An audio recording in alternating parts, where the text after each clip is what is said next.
Monseigneur, dimanche prochain, 26 juin, à 15h30, vous allez ordonner prêtre pour le diocèse de Versailles 4 ordinants et un séminariste pour les assomptionnistes. Quel est le fruit de ces vocations pour le diocèse, des vocations de prêtres diocésains?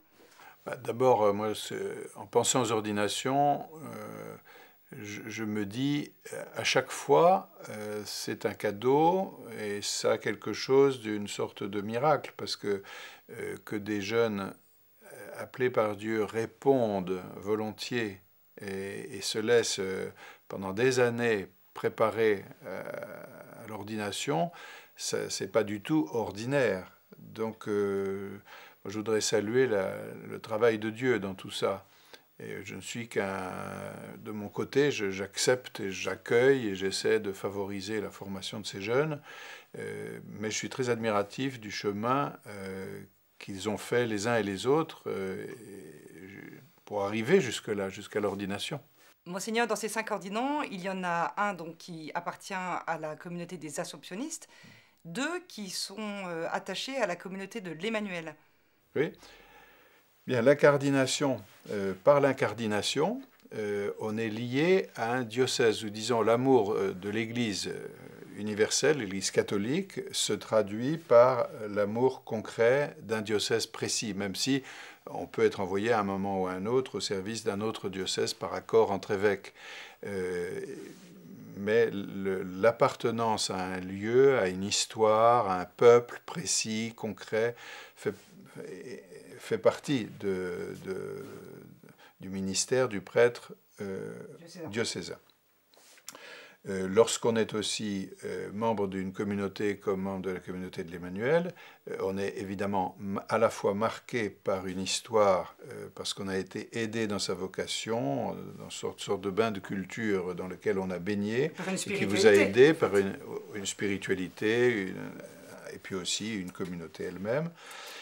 Et lorsqu'il s'agit d'un religieux, comme l'est Waweru, qui est kényan, on est lié à une famille religieuse, on prononce des vœux, et donc on est à la disposition des supérieurs religieux qui peuvent vous envoyer partout dans le monde, surtout si la communauté, ce qui est le cas des religieux assomptionnistes, est missionnaire dans le monde entier. Mais chacun a bien sa place dans le presbytérium diocésain de Versailles. Bien sûr, lorsque nous avons au presbytérium de Versailles des religieux et des prêtres incardinés au diocèse, prêtres diocésains. Donc tous ces prêtres-là forment le presbytérium qu'on retrouve le jour de la messe chrismale. Monseigneur, mais quelle est l'importance du témoignage de ces jeunes prêtres aujourd'hui pour la foi, la vitalité de notre diocèse? Elle est capitale. Je pense pas seulement à leur famille, mais je pense à leurs amis, à ceux qui sont là, qui seront témoins de cette ordination, à ceux qu'ils rencontreront dans les jours à venir, à ceux qu'ils connaissent et qui ont été sur leur chemin. Et puis, vous savez, ça n'est pas tant le nombre d'ordinations qui compte que le fait même qu'il y ait des ordinations.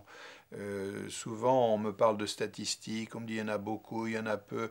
C'est intéressant tout ça, mais ce qui est intéressant, c'est de se dire, c'est encore plus intéressant de se dire, il y a des ordinations. Pourquoi est-ce qu'il y a encore des hommes qui sont appelés par Dieu et qui répondent? Voilà. Et bien ça, c'est un mystère. Et quand on aura compris que le mystère est présent, actuel et qu'il se montre, on aura compris beaucoup de choses. Donc pour tous ceux qui le souhaitent, des veillées de prière sont organisées avec les ordinants la veille ou l'avant-veille de leur ordination. Toutes les informations sont sur le site internet du diocèse. Et rendez-vous donc dimanche 26 juin. Oui, alors venez nombreux, mais de toute façon venez à l'heure parce que l'église, la cathédrale est pleine d'habitude et il n'y a pas de raison que ce ne soit pas pareil cette fois-ci. Donc à bientôt et prions en attendant cette ordination pour les ordinants qui se préparent, voilà, eux aussi dans la prière.